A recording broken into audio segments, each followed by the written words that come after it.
আসসালামু আলাইকুম সম্মানিত ভিউয়ার্স, আজকে আবার নতুন একটা ভিডিও লয়ে পড়ছি আবুল ভাইয়ের বাংলার সেরা চটপটি ও ফুচকা হাউস। এটা হচ্ছে পুরান ঢাকার চকবাজারের বিখ্যাত। 1976 সাল থেকে উনি এই ব্যবসাটা করে থাকে এবং সবচেয়ে বিষয় হচ্ছে এটা বাড্ডা লিংক রোডে পাওয়া যাবে। এইটা আদর্শনগর রোডের মধ্যে আবুল ভাইয়ের বিখ্যাত চটপটি এবং ফুচকা এই এলাকায় যারা থাকে তারা ভালোভাবে চেনে। এই হচ্ছে আমাদের আবুল ভাই। আশা করি আপনারা আসবেন, খাবেন, মজা পাবেন। আমার ভিডিওটা যদি ভালো লাগে লাইক, কমেন্ট, শেয়ার করবেন।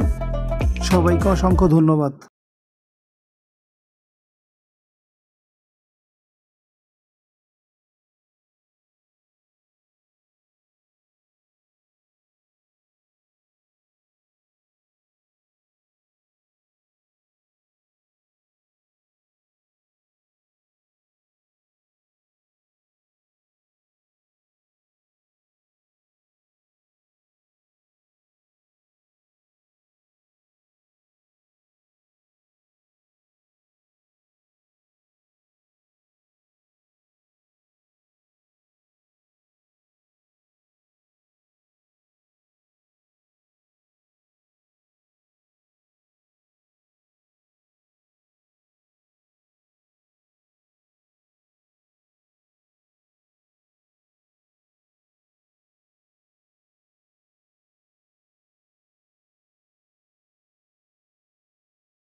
আমার এই ছোট্ট প্রয়াসটা যদি আপনাদের ভালো লাগে দয়া করে লাইক, কমেন্ট, শেয়ার করবেন। আল্লাহ হাফেজ।